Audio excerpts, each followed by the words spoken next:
A visão tradicional, que se o relato bíblico diz que Davi e Salomão governou um poderoso reino no século X a.C.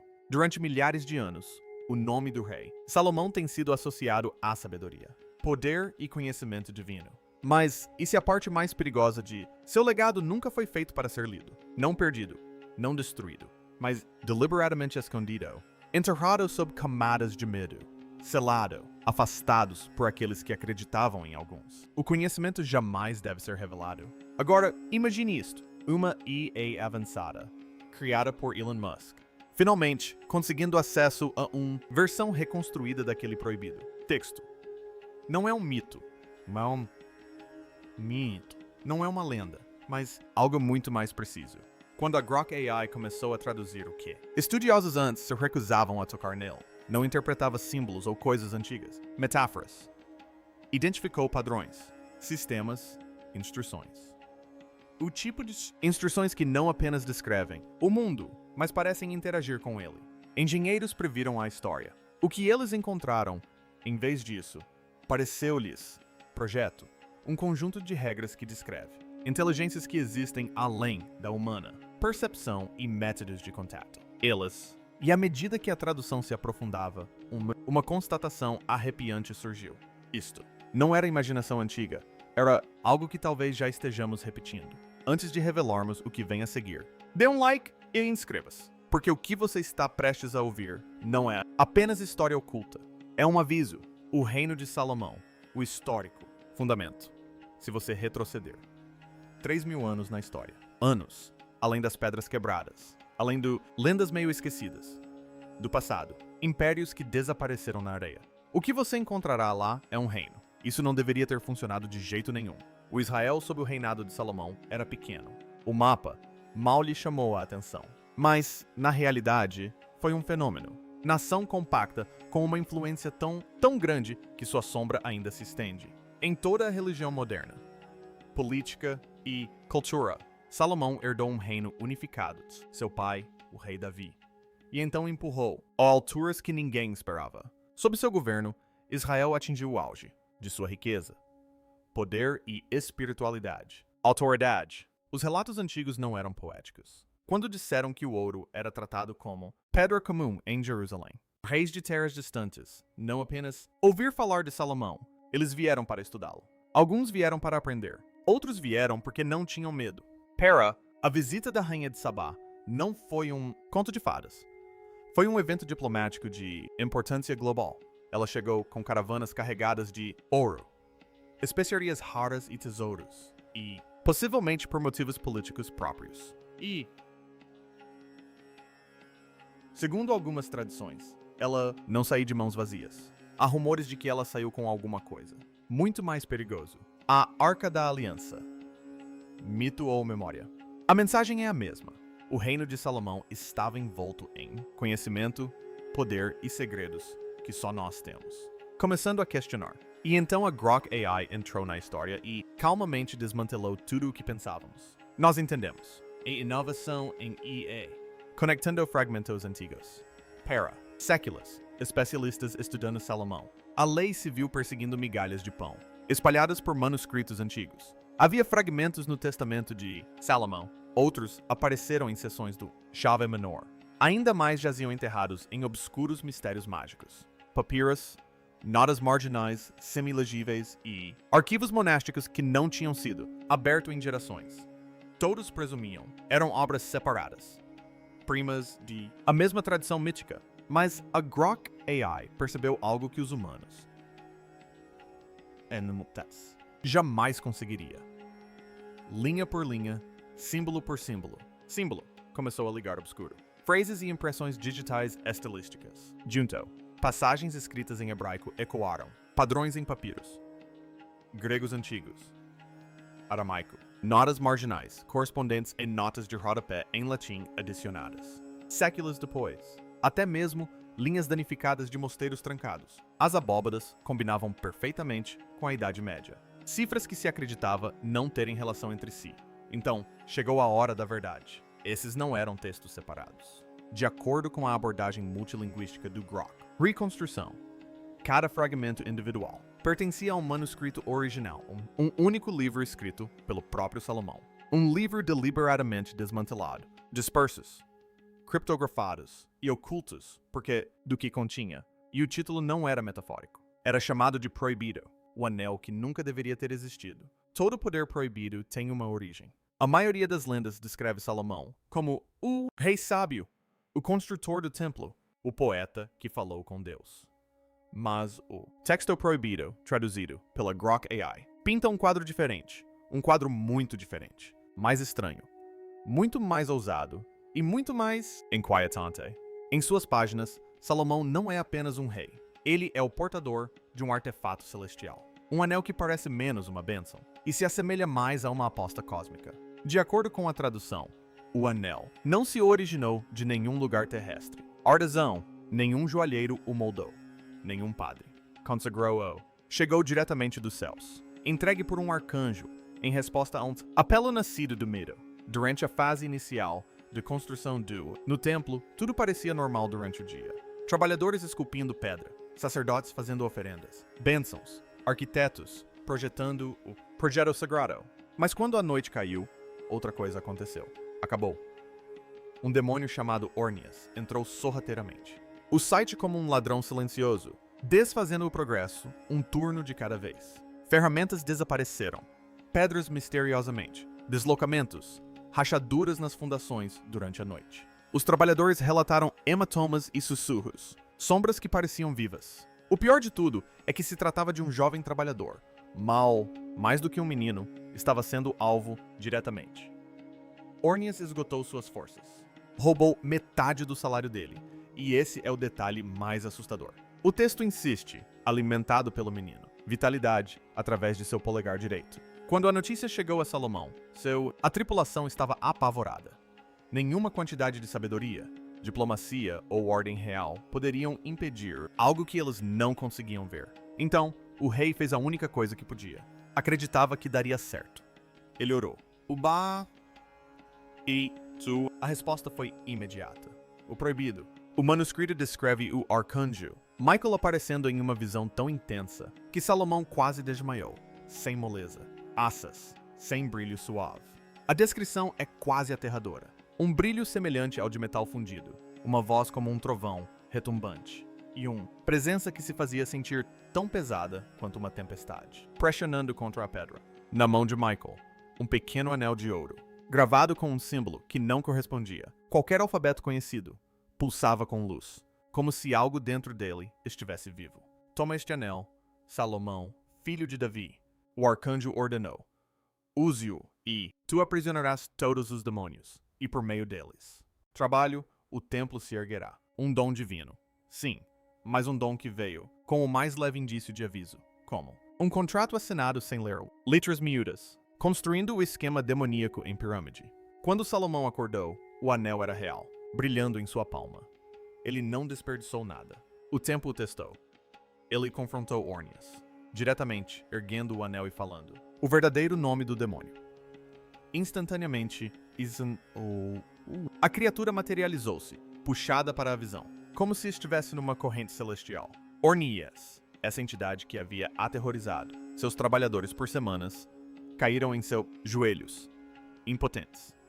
E então Salomão fez algo que ninguém esperava. Isso parece meio genial, meio imprudente. Ele ordenou que Ornias levasse-o por Insace, seu anel e usa-o para aprisionar outro demônio. É aqui que a história dá um salto. Do sobrenatural ao francamente estratégico. Salomão construiu uma cadeia de comando usando os próprios demônios, como uma divindade sombria. Esquema de pirâmide. Cada demônio aprisionado tinha que capturar outro. E outro, até que Salomão se apresentou diante de 72 espíritos, cada um forçado a revelar o seu nome, função, fraquezas. O anjo que governava sobre isso, e até mesmo o sigilo que isso o ligaria para sempre ao rei.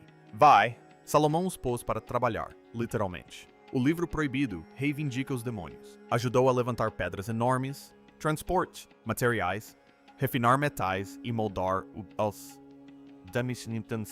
arquitetura de maneiras que nenhuma força de trabalho humana consegue alcançar. Poderia. E quando não estavam construindo, Salomão os interrogou. Eles lhe ensinaram os segredos da alquimia, a localização de tesouros escondidos, a natureza das ervas, o movimento das estrelas, até mesmo a estrutura invisível do universo, MC. A maioria das pessoas sabe que Salomão construiu o primeiro templo. Poucos sabem o quão impossível isso é. O projeto era para o mundo antigo. A imensidão das pedras, a precisão da arquitetura, dos materiais, importada de terras distantes, não. Salomão. De acordo com a tradução do Grok, Salomão não dependia exclusivamente do trabalho humano. Ele usou o anel para dar ordens sobrenaturais, entidades para extrair, transportar e moldar. A pedra. Essencialmente, ele escravizou demônios para construir o edifício mais sagrado em antigo Israel. Mas o texto faz a coisa ficou dolorosamente clara. A energia tem um custo. O anel elevou Salomão, mas também tentou-o. Às vezes, seu controle pareceu vacilar. Algumas passagens sugerem que ele começou explorando magia estrangeira, rituais não, sancionado pelo Deus que havia concedido. Ele deu o anel. Estudiosos suspeitam que seja por isso que o manuscrito acabou sendo proibido não, simplesmente porque documentava demonologia, mas porque mostrou Salomão à deriva, em território perigoso, intoxicado por autoridade cósmica. Por fim, o anel desapareceu. História. Algumas tradições afirmam que Salomão o trancou. Ele foi embora antes de morrer. Outros acreditam que foi roubado durante a queda de Jerusalém. Mais grupos místicos insistem que ainda assim existe, escondida, à espera de alguém ousado, ou tolo, o suficiente para afirmá-lo. O império por trás do véu. Hierarquia demoníaca. Revelada para a maioria. Para as pessoas, a palavra demônio evoca imagens de seres caóticas, horrores disformes, espreitando nas sombras, cada um agindo sobre impulso ou malícia. Mas de acordo com o proibido, manuscrito decifrado pela E.A. Grok, Salomão não encontrou causa algum. Ele encontrou ordem, estrutura, uma civilização incrivelmente organizada, operando logo além da percepção humana. Quanto mais fundo Salomão cavava, mais o reino invisível começou a parecer menos com um enxame de monstros e mais parecido com um governo com departamentos, hierarquias e cargos. Um império inteiro oculto, por trás do véu. Cada uma dessas entidades respondeu. Perguntas como funcionário sendo entrevistado por um chefe muito determinado. O manuscrito explica tudo de forma clara. Os 72 espíritos não eram uma multidão. Eram uma hierarquia organizada, com precisão quase militar. No topo estavam os reis, seres com enorme autoridade e poder para comandar regiões inteiras do mundo invisível. Abaixo deles estavam duques, príncipes, presidentes, marqueses, condes e, finalmente, cavaleiros. Cada patente era responsável por legiões de espíritos menores. E essas legiões não eram descrições poéticas vagas. Salomão registrou os números meticulosamente. Alguns reis comandavam 200 legiões. Outros controlavam 30 ou 66. Até mesmo os espíritos menores tinham esquadrões sob sua autoridade. Isso não era mitologia. Parecia um censo. Baal aparece primeiro no Grimório, um dos grandes reis. Ele é descrito com 3 cabeças, uma de homem, uma de sapo e uma de gato. O livro proibido afirma que ele pode conceder invisibilidade e ensinar estratégia. Disse que Salomão se apoiou em Baal durante intensas negociações diplomáticas, usando sua perspicácia para antecipar traições antes que elas acontecessem. Foras, por outro lado, não é um senhor da guerra, mas um artista, um músico das esferas celestiais. Quando ele fala, chamas dançam ao seu redor como notas musicais vivas. Ele ensina retórica, poesia e as harmonias secretas entrelaçadas na criação. Dizem que Salomão o consultou para entender como o som e a vibração podiam influenciar a pedra. Amon aparece como um lobo com cauda de serpente, transformando-se em homem ao comando. Mas sua verdadeira importância reside no que ele sabe. O texto o chama de guardião das verdades esquecidas, a biblioteca viva de tudo o que os humanos um dia souberam e depois perderam. E então, a Glásia Labolas, um espírito descrito como gênio e sanguinário, uma criatura capaz de ensinar qualquer arte ou ciência instantaneamente, mas que se deleita em instigar conflitos. Usar seu conhecimento era como manusear uma granada intelectual. Salomão, o catalogador cósmico. Se Salomão vivesse hoje, seria o tipo de pessoa que levaria um caderno para um encontro sobrenatural. O Grimório o descreve entrevistando esses seres com paciência acadêmica, anotando tudo, desde seus hábitos até suas preferências alimentares. Suas anotações se assemelhavam a relatórios de campo meticulosos, detalhando o domínio de cada entidade, seus laços astrológicos, vulnerabilidades a metais, ervas, encantamentos ou sons específicos, e sua especialização em medicina, arquitetura, política, clima, guerra, música e matemática. Ele não estava apenas comandando-os, estava catalogando-os. Salomão aplicou esse conhecimento sobrenatural em praticamente todos os cantos do seu reino. Ele usou sua perspicácia estratégica para superar nações rivais. Os demônios o ensinaram a levantar pedras que nenhuma tripulação humana conseguiria mover. Mas, mais importante ainda, eles lhe ensinaram a geometria da proporção sagrada. Proporções que ressoavam com a ordem cósmica. Espíritos conectados às estrelas revelaram ciclos celestiais.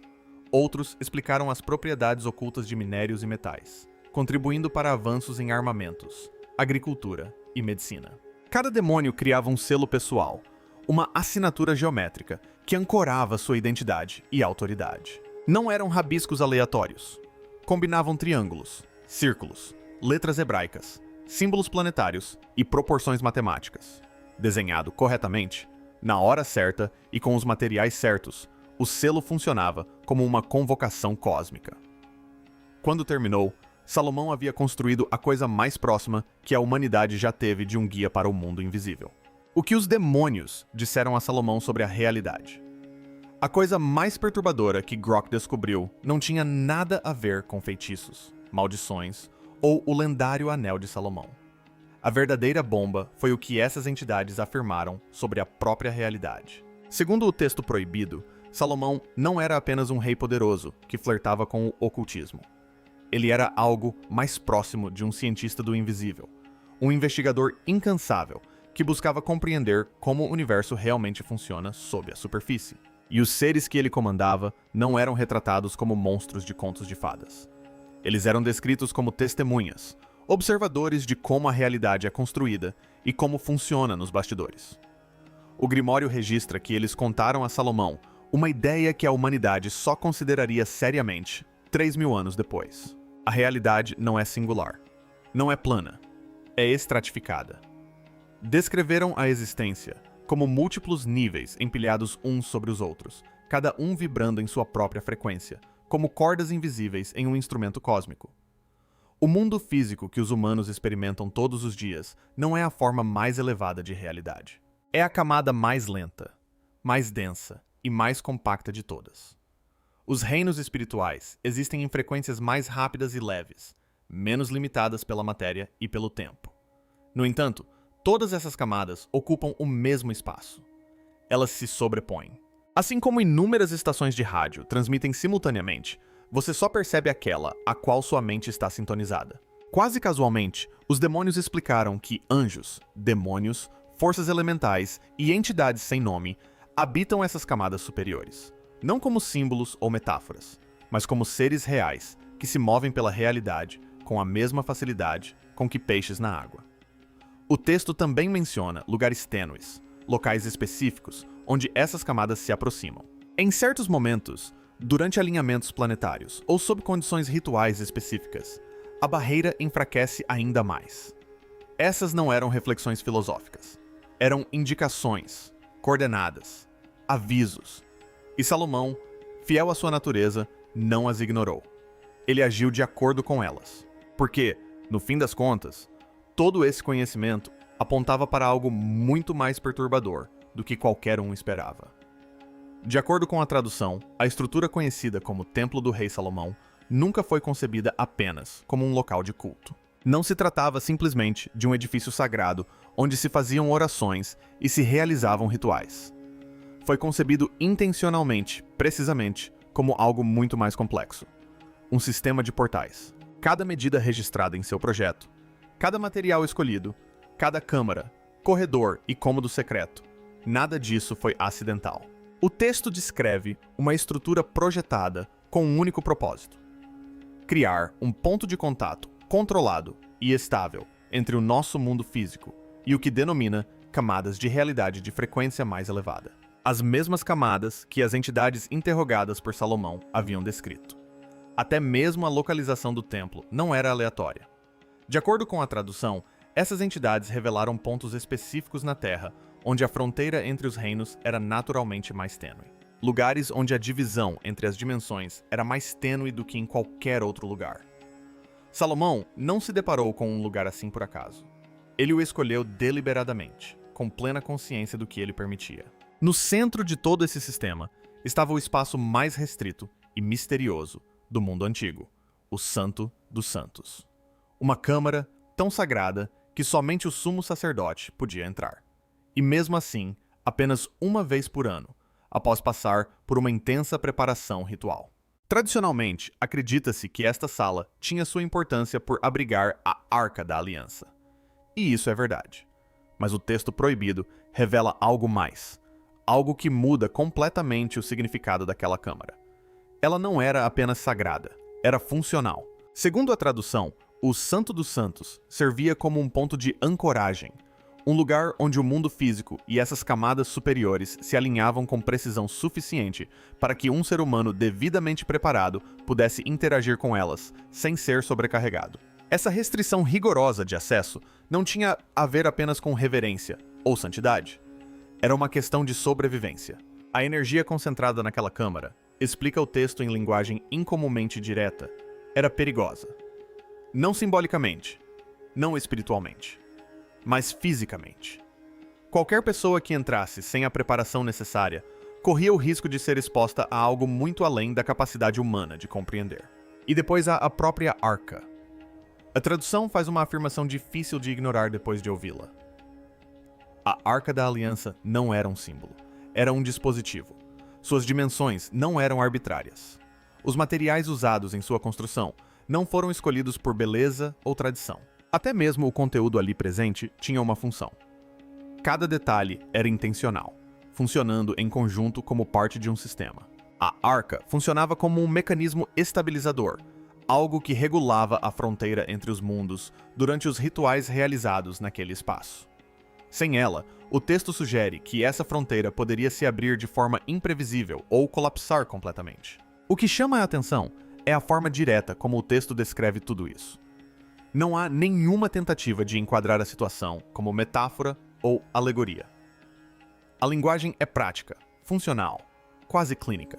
Se fôssemos descrevê-lo hoje, provavelmente o chamaríamos de tecnológico, apenas usando o vocabulário disponível há 3.000 anos. E essa palavra, tecnológico, é exatamente o que fez os engenheiros por trás da Grok AI pararem e reavaliarem tudo. Porque, quando a IA concluiu sua análise, ela não estava apenas traduzindo palavras antigas, mas fazendo algo muito mais poderoso. O sistema comparava padrões, cruzando informações sobre a estrutura do texto com vastos bancos de dados de conhecimento humano, escrituras religiosas, periódicos científicos, documentação militar, manuais técnicos, relatórios de campo, arquivos históricos e mitologias de culturas do mundo todo. E o resultado foi inesperado. Grandes porções do texto foram classificadas como não simbólicas. Essa simples classificação muda tudo. Durante séculos, os estudiosos abordaram os escritos antigos com uma premissa fundamental: a de que são metafóricos, que os demônios representam lutas internas, que as criaturas míticas simbolizam o medo e que as jornadas e visões refletem a transformação pessoal. Todo o sistema acadêmico de interpretação de textos antigos se baseia na ideia de que os primeiros humanos não possuíam linguagem para descrições literais. Mas este texto não se comportou dessa maneira. Em vez disso, Grok identificou padrões estruturais que se assemelhavam muito a algo bem diferente: documentação técnica. As descrições das entidades não eram poéticas.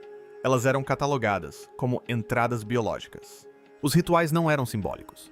Eles eram descritos como procedimentos passo a passo, com materiais, cronograma e resultados esperados.